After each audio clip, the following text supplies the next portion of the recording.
this is a program which is going to be talking on COVID before and after.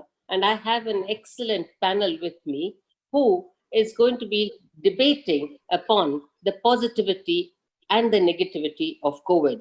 There has been so much spoken about, so much written about, so much of confusion, and so much that has really resulted in reams of paper, but we still have to have the specialists here, which we are very that the Economic Times has actually brought us all together to be able to debate on such a subject. And the real pearls of the fertility have come together. And I would like to put across the names of people who are here with me to debate on the subject of COVID and fertility.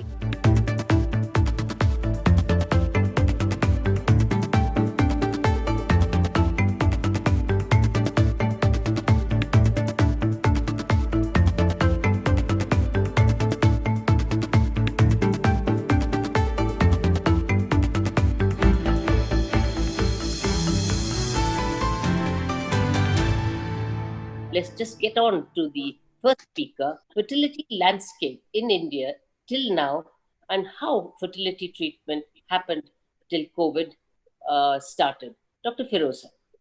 Thank you, Kamini. It's a very valid question and very important in this COVID-19 times. Actually, the fertility scenario in India was and is going to be very robust. As you will see, there are more than 2,000 centers in India, and every town and city will boast of at least 2 or 3 centers. In fact, a time has come or had come when patients didn't have to travel to metropolis cities in order to do IVF. We also saw medical tourism in IVF, which was a very healthy sign and would boost our economy. Also, the doctors of today are the young generation. They're very well trained. They have taken courses abroad, and there are 3 aspects which I want to touch upon. One is the institutionalization of IVF, one is the corporatization of IVF, and then the standalone clinics.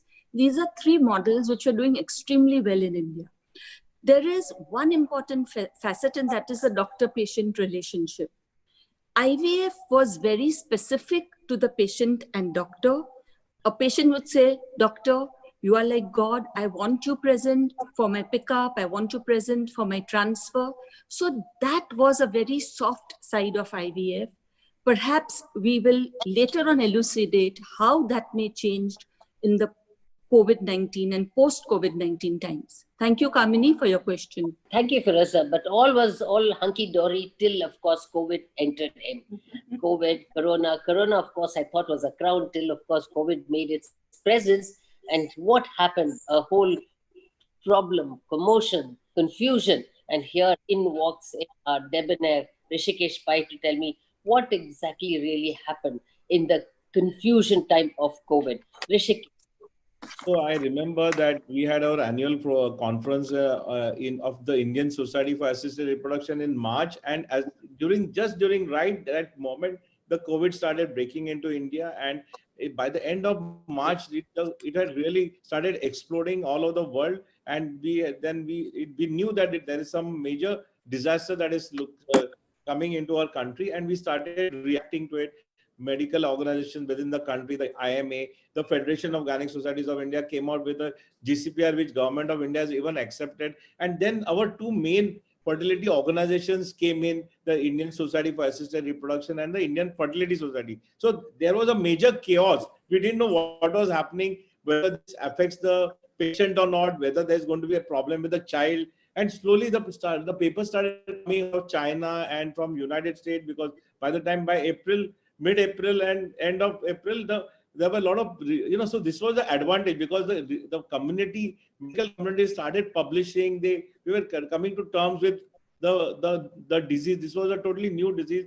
And then what was felt that as the consumption of emergency services were tremendous, there was a lot of load. So all the organizations decided that the elective work like IVF and other elective work, which non-emergency work, should be stopped till the time we came to an understanding as to exactly what was happening. what was the risk to the patient, risk to the unborn child, all that had to be, and we wanted to not burden the medical community and the government, because all beds had to be given to the COVID patients. And as of now, I was just looking, 1.16 million people are there today that are infected. Fortunately, 700,000 have recovered. There are 28,000 deaths, but there is a slow flattening of the curve. The recovery, the testing has mounted, and now maybe we may come out of this confusion and maybe we may restart the practice again. So this was the whole scenario from the beginning of, from the middle of March till now, Dr. Kamini. How do you think, Abba, that the health has been affected, and in what way health and fertility has been affected, Abba, in this COVID era? Well, Kamini, thank you first for having me on this panel. And I think when World Health Organization announced to the world that this COVID-19 outbreak is a pandemic, the world shook. That was 11th of March. And soon after that, we all started realizing the importance of what was happening. There are more than 7 million people who are affected, or I would say 14.5 million people have been affected. There are 6-7 lakh deaths all over the country, all over the world. And hence, this pandemic is there, spreading so fast, and it is there to stay for some time. And so health was very adversely affected of all women, men, children. Well, as far as fertility goes, talking about effect on fertility, the available data on the exact effects of COVID-19 are yet very scarce. Very few journals or articles have emerged telling us the real effect on fertility. The first thing, according to WHO, was pregnant women and non-pregnant are at equal risk. And they said pregnancy is not affected worse than what a non-pregnant similar female is affected with. But then when the pandemic broke, it was the fear of the unknown. We all just closed shop within days. We had to stop cycles. We had to look into our nitrogen tanks. We had to look into our media, and we had to stop everything. What did fertility be affected? We know very, very little about this virus. There are papers coming out that does it affect spermatogenesis? I really don't know. A paper says that yes, it can affect spermatogenesis. There are ACE2 cells over there, and it can sort of almost kill the Leydig cells, this virus. But then these people have been tested post-infection, have found to have absolutely normal semen values. So we need not get very afraid. Yes, we have to go on researching and seeing which are the ones which are affected. Similarly, in women also, there were papers which said that the endometrial cells are being affected. Then some papers came out to say that oocyte quality and its numbers can be negatively affected. But then that yet no paper is there on fallopian tube saying that anything on the fallopian tube is also being affected. But then none of the papers later on said or brought forward the fact that anything is adversely affected to a state where a woman cannot get pregnant. For a brighter note, I would say a lot of women became pregnant during this pandemic. Now, whether it was the lockdown, whether it was the easing of the stressful life which people had, or it was the family got closer together. But from every center, I at least heard this, including mine, patients who were waiting for IUI and IVF got pregnant naturally. So this is a brighter note to the whole thing, after saying that, yes, the sperm could be affected, the oocyte could be affected, even maybe the fetus might show, and there has been a case of vertical. It's very difficult to say because we've not gone that far yet. But nevertheless, we can still, hope. Unless we have a good database, we can't still talk about that. While normal couples are all, getting pregnant, we can't still say anything beyond that. Yes. Other than, of course, I would ask Manish, treatments will change in the post-COVID area. Safety of our patients has always been an area of prime concern for every healthcare provider. Now, when any pandemic sets in, it adds certain additional risk factors when we are treating our patients. And to ensure that safety becomes that much more important. Keeping this in mind, there are certain areas in fertility treatment which will need special attention. First, we know that patients having comorbidities are at a higher risk if they contact the COVID disease. So, whenever we are treating patients for their fertility treatment, if they have additional complications like diabetes or hypertension, we need to be extra careful. In all fertility treatments, there is a higher risk of multiple pregnancies. Multiple pregnancies themselves pose the woman at a higher risk. So we need to take utmost care that we try to reduce or minimize the risk of multiple pregnancies. But one big area which is going to change drastically is the area of third party reproduction. This is an area where we use egg donors and we use surrogates. So apart from the couple, it is one more person who also gets exposed to this risk. This is something which will need serious thought as to how do we minimize the risk to this third party which is helping a couple to conceive. So to me, the biggest area of change will come in taking additional safety measures, which in the long run will help the fertile patients because you are focusing that much more on their safety. Thanks, Manish. I think what we need to go is towards digitization because we can't do without digitization and artificial intelligence. And I'd last like to ask Rishikesh Pai, what does he think of digitization in the COVID area? Because we've been seeing a lot of webinars and seminars all going on the digital platform and with a widespread knowledge of COVID all across. And therefore, we have none other than Rishikesh Pai to tell us how he finds digitization in the COVID area. So, I feel that the telemedicine and the digital platform has been a boon to all of us, all over the country, all over the world.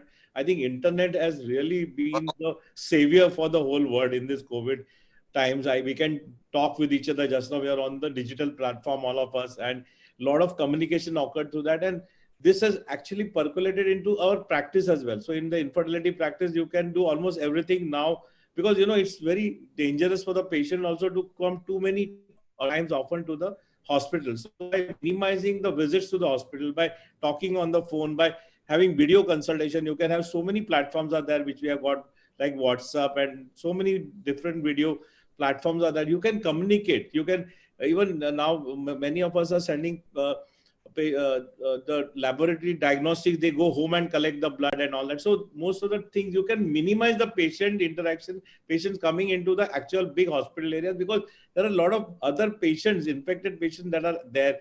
When you're traveling, you can catch the disease. So you need to have some kind of social distancing, and digitalization helps a lot. And as I told you that infertility is an elective kind of treatment. So you don't have to be rushing. So you communicate through the digital platform. And not only that, it has helped us in trying to only bring the patient for the final treatment for all our 4 IVF centers which we have started. We have done nearly 50 cycles now after the lockdown, and everything has been minimized. We have hardly seen the patient. Everything is through digital communication, and this has become like a digital. We are leaping into the digital age. So as I was telling you, Dr. Kamini, that in the future we have got so much used to digitization. We are not going to leave this. The whole world has changed for permanently changed, has undergone a permanent change, and we are going to go digital in the future as well. I'm really comfortable with this digitalization that is there.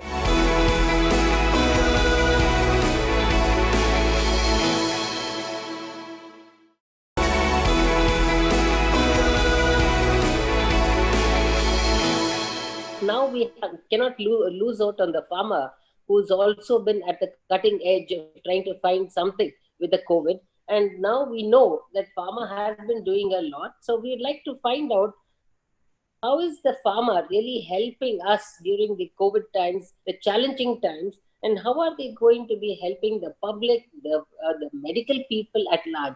So Pratik, can you please elaborate on this? So thank you, Dr. Kamini, for the question. This challenging time is for everyone, and pharma does not leave behind. We are also part of the healthcare chain, and as a company, different companies directly related to the healthcare. It's our responsibility as well. So what has been going on within the pharma is a lot of new drugs. Now, up till now, nobody actually knew about how to treat coronavirus or how to treat the COVID-19. So at Bharat Serum, what we started doing is we looked at our own product portfolio and looked at whether can we look at some product which can help in treating the coronavirus. So now in that we had two main products. One is ulinastatin, which was already approved. So it's a known drug, already approved in the country with by the regulators, already been used for sepsis and acute pancreatitis. But we also looked at whether we can repurpose this drug to take care of the ARDS due to coronavirus. So this is something which we looked at the basic research and started looking at how do we take it forward. So then we went to the regulator, we got an approval for a clinical trial. So the clinical trial is already is ongoing in the country, in many major hospitals here in the country, where we are trying to evaluate whether this drug can actually help. So we don't know for sure whether it would help or not, but we are trying to do that evaluation in terms of whether it can be useful.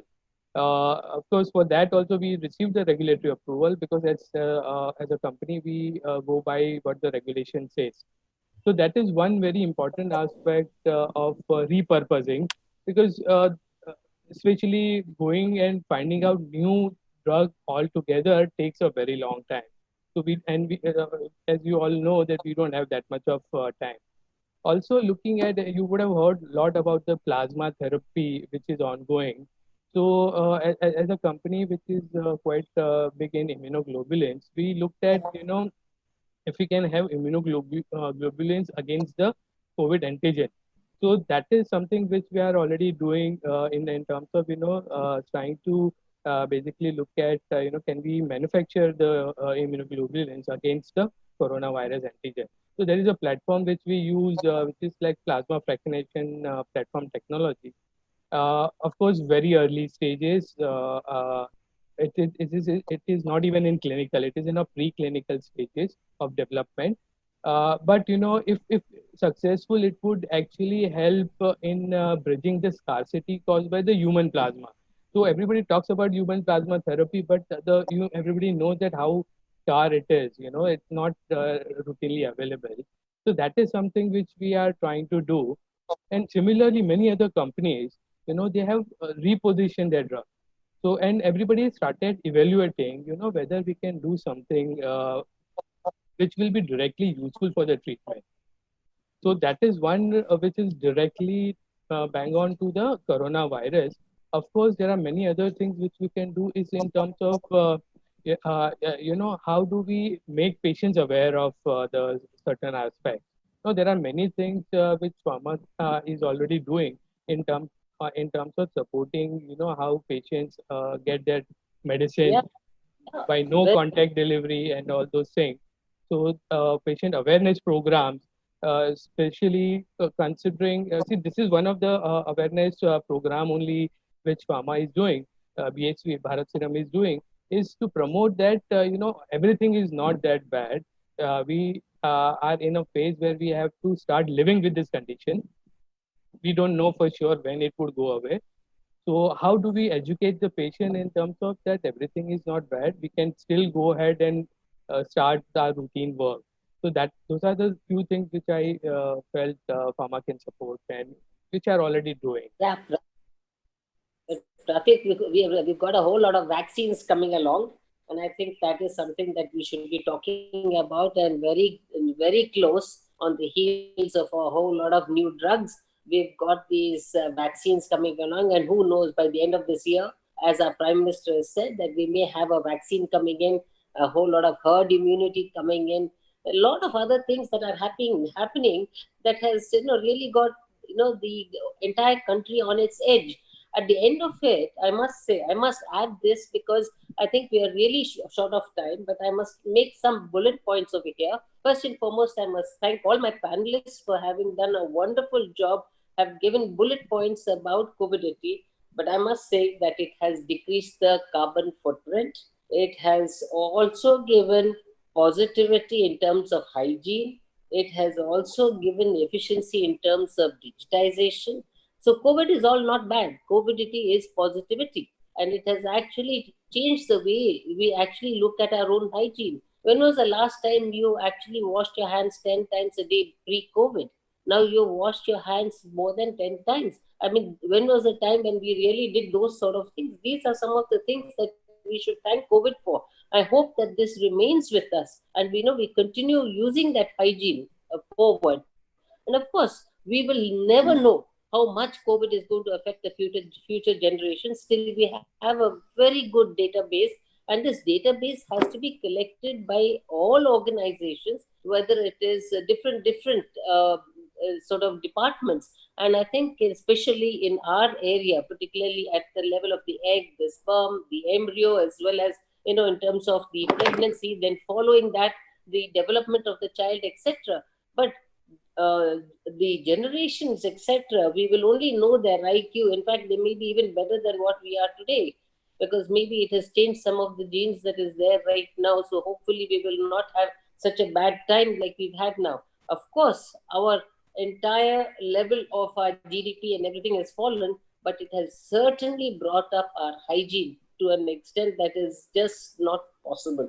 So I would say that while COVID has brought down our GDP, it has brought up our hygiene, it has brought up digitization, it has stopped so many conferences, but it has brought up efficiency and effectiveness in dissemination of a whole lot of information. Imagine so much of information in half an hour of COVID. I would never have thought of it in the pre-COVID era. So I thank Bharat Serums, I thank the Economic Times for having given us this opportunity, and all of you for having given me the opportunity to moderate this panel. Thank you all very much. Thank you. Bye-bye. Thank you.